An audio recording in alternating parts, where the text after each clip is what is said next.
Olá, pessoal! No vídeo de hoje, eu vou trazer uma reflexão sobre os diversos lutos que você lida na sua prática profissional e que muitas vezes você não consegue enxergar. A gente entende, a gente é acostumado a olhar o luto como uma reação à morte, como algo que é muito triste, que é muito sofrido, com reações intensas, muitas vezes com desespero. E é essa a construção que a gente se fecha, a gente coloca isso numa caixinha e a gente não consegue ampliar o nosso olhar. E o intuito desse vídeo é que você possa ampliar esse olhar e que você possa levar isso para a sua prática, que você possa, ao ouvir um paciente, reconhecer e validar a perda que ele está trazendo. Luto ele não ocorre somente por morte. A definição clássica do luto é uma reação a uma perda significativa. Eu gosto sempre de enfatizar o significativa, porque precisa ser significativa para quem está vivendo, certo? Não somos nós profissionais que vamos dizer isso aqui é significativo, isso aqui é um luto porque é uma perda. Não é também para vocês saírem daqui, ai, tudo é luto. Precisa ser significativo para quem está vivendo. Às vezes você enxerga aquilo ali como uma experiência significativa, mas para o paciente não é. Então, o que o seu paciente traz sobre aquela perda? É isso que precisa ter sentido e significado. Mas, de uma maneira geral, a gente passa por diversas perdas ao longo da vida. A gente não fala somente de morte. Lógico que eu, pelo menos no meu trabalho, eu entendo que o luto por morte ele tem um contorno específico, sem dúvida alguma. A gente tem um trabalho específico, a gente tem materiais específicos sobre luto por morte. Sem contar que, historicamente, os estudos começaram muito nessa temática a partir da morte. E depois nós fomos avançando cientificamente, que bom, para poder, sim, acolher e intervir em situações de luto de uma maneira mais eficaz e sem causar dano, sem causar sofrimento. Mas o que eu falo sobre as perdas simbólicas, né? Normalmente a gente atribui o luto por perda concreta, a gente fala muito sobre a morte, mas a gente fala também de perdas simbólicas. Tá? O que são as perdas simbólicas? Perdas que vivenciamos ao longo do nosso curso de vida. Tá? Muitas vezes perdas normativas que são esperadas mesmo na nossa vivência. Por exemplo, o nosso curso de vida. Então, a passagem da infância para a adolescência, né? A adolescência muitas vezes traz diversas perdas, traz mudança no corpo, na forma de se enxergar, na forma de lidar, na forma de ver, na forma como os outros lidam e olham para você. E costumam ser perdas que são, inclusive, julgadas, né? Ai, a rebeldia da adolescência.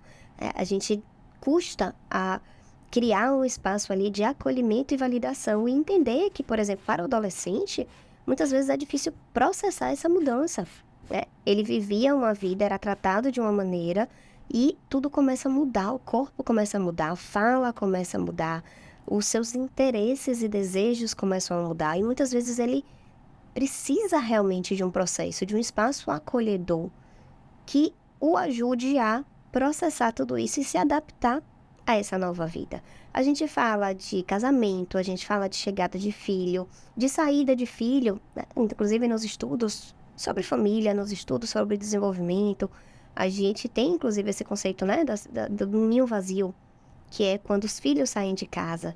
Então tem toda uma mudança para o casal, tem toda uma mudança na dinâmica familiar.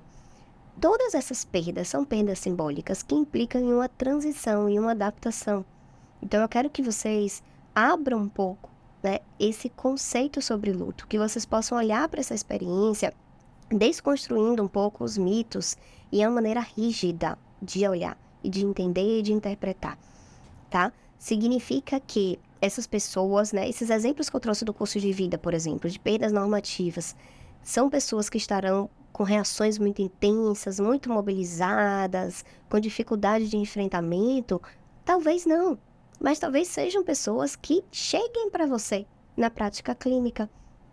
Uma pessoa, uma mulher que entrou na menopausa, que está vivendo o ninho vazio, que se aposentou e que agora tem um vazio, literalmente, na vida. Não sabe exatamente o que fazer, muitas vezes começa com humor deprimido, tá? Sem ter atividade, sem conseguir construir uma rotina. Gente, isso é uma vivência de um luto, tá? Mas a gente tá falando de um luto, sim, por perda simbólica, Aí é importante, o que faz diferença esse olhar? É você poder acolher, você poder reconhecer essa dor, essa angústia e ajudar essa pessoa a desenvolver ou construir recursos para lidar e se adaptar à nova vida. Essa é a base do cuidado ao luto.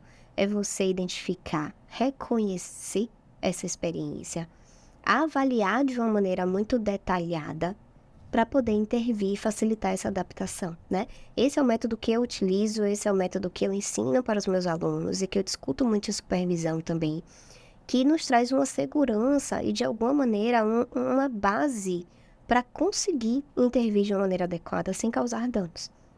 E a gente precisa, muitas vezes, o que eu observo é que tem muito psicólogo atendendo casos de luto, mas que não olha isso como um luto. E qual é o risco dessa experiência, né? O risco é o psicólogo não entender que aquilo ali é uma perda, que aquilo ali traz um sofrimento que exige uma adaptação, e trabalhar muitas vezes de uma maneira motivacional, de você precisa reagir, você precisa construir uma nova rotina. Quando a gente fala de término de relacionamento, por exemplo, você precisa trabalhar a sua autoestima, voltar para a vida, viver a vida.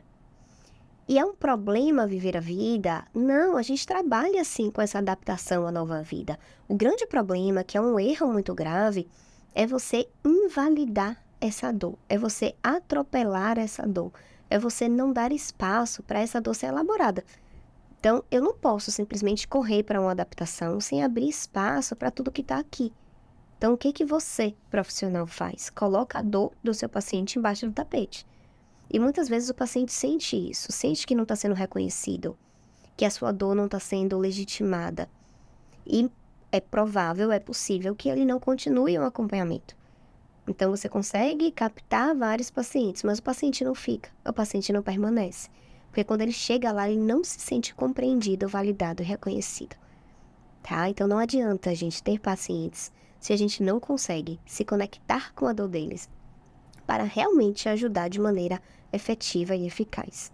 Então, a gente fala de luto por morte, mas a gente fala de luto por perdas simbólicas. Eu falei de perdas normativas, mas tem outras perdas também que entram nesse processo e que muitas vezes é de uma maneira repentina. Já é um paciente que você acompanha por outras demandas, por autoconhecimento, ou por algum conflito, algum transtorno, alguma questão específica.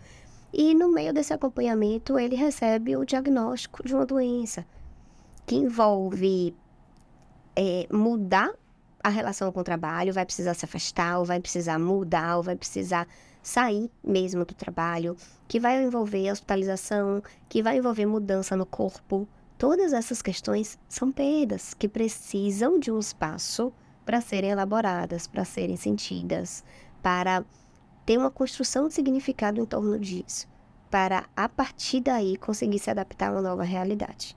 Então, o que fazer e como conduzir essas situações? O primeiro ponto é reconheça as perdas, entenda que o luto não é só por morte e reconheça que aquela perda para aquela pessoa tem um significado e que precisa ali de um cuidado específico.